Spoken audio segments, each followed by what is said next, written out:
Praise the Lord. The best wishes to you and your family members in the name of God. దేవుని నామమునకు మహిమ కలుగును కాక. దేవుని నామం పేరిట మీకును మీ కుటుంబ సభ్యులందరికీ శుభాభివందనములు. ఈరోజు దేవుని వాగ్దానము. Today God's promise. అన్యజనుల ఎదుట తన నీతిని బయలుపరిచి ఉన్నాడు.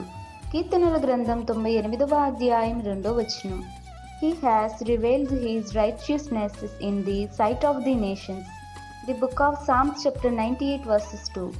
క్రీస్తునందు ప్రియమైన సహోదరి సహోదరులారా, ఈ శ్రేష్టమైన ఉదయకాల సమయములోను ప్రభువైన యేసుక్రీస్తు వారు మీతోనూ నాతోనూ మనందరితోనూ తెలియచేస్తున్న మాట ఏమిటి అంటే, అన్యజనుల ఎదుట తన నీతిని బయలుపరిచి ఉన్నాడు అని భక్తుడైనటువంటి దావీదు మహాభక్తుని ద్వారా తెలియచేస్తున్నాడండి. చూడండి, అన్యజనులు ఉన్న ఆనాటి కాలంలో కూడా దేవుని యొక్క నీతి, యథార్థత, దేవుడు గొప్ప దేవుడని, ఆయన మహిమోన్నతుడని, సర్వ సృష్టికి అధికారి అని అన్యజనులందరి ఎదుట దేవుని యొక్క నీతిని గురించి బయలుపరచడం జరిగింది. ఆయన పరిశుద్ధుడని, ఆయన నిజమైన దేవుడని, ఆయనను నమ్ముకున్న వారు ఎన్నటికి విడిచే దేవుడు కాదని, దేవుని యొక్క నీతిని బట్టి అన్యజనుల ఎదుట కానీ ఈనాటి సమాజంలోను క్రైస్తవ జీవితాలలోను అన్యజనుల ఎదుట కూడా దేవుని యొక్క నీతిని గురించి ప్రతి ఒక్కరు మాట్లాడుకోవడం, చెప్పుకోవడం, ఒకరికి ఒకరు తెలియపరచుకోవడం, దేవుని యొక్క పరిశుద్ధత గురించి,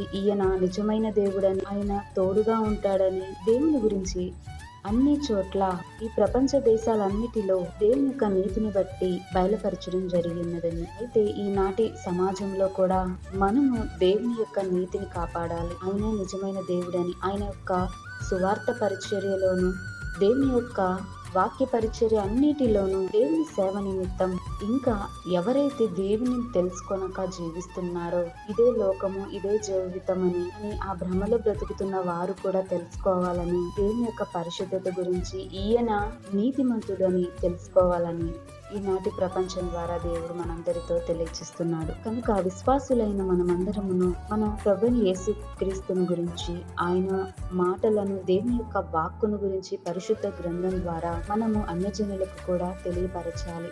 ప్రతి ఒక్కరికి కూడా స్వార్థ అనేది అందబడాలి. దేవుని యొక్క కృప, దేవుని యొక్క కాపుదల ప్రతి ఒక్కరికి తోడుగా ఉంటుందండి. దేవుడు విడిచిపెట్టే దేవుడు కాదని నీవు నేను మనమందరము విశ్వాసం పొంది మన ఇతరుల పట్ల అందరికీ ఈయన నిజమైన యేసుక్రీస్తుని తెలియపరిచే విధంగా కూడా మనం కూడా చేయాలి. లోకంలో అనేక మాటలు, అనేక భక్తిహీనులైనటువంటి వారి ఎడల ఏవేవో మాటలు మాట్లాడుతూ ఉంటారు. దేవునిని తెలుసుకొనక ఆయా ప్రపంచంలో జీవిస్తారని వారికి కూడా దేవుని యొక్క సువార్త, దేవుని యొక్క నీతిని బట్టి అన్యజనులకు, ప్రతి భక్తిహీనులందరికీ దేవుని యొక్క గొప్ప రక్షణను గురించి, దేవుని యొక్క కాపుదల గురించి ప్రతి ఒక్కరికి దయచేస్తే, ప్రకటిస్తే దేవుడు తప్పకుండా సహాయం చేస్తాడు. కనుక దేవుడి వాక్కును దీవించును కాక. ప్రార్థన. ప్రేమ కలిగిన తండ్రి, మా గొప్ప దేవాని యొక్క పరిశుద్ధమైన బంగారు పాదములకు స్తోత్రాలు. ప్రభువా, నీవు నీతిమంతుడవు, యథార్థవంతుడవు, సత్యవంతుడవు.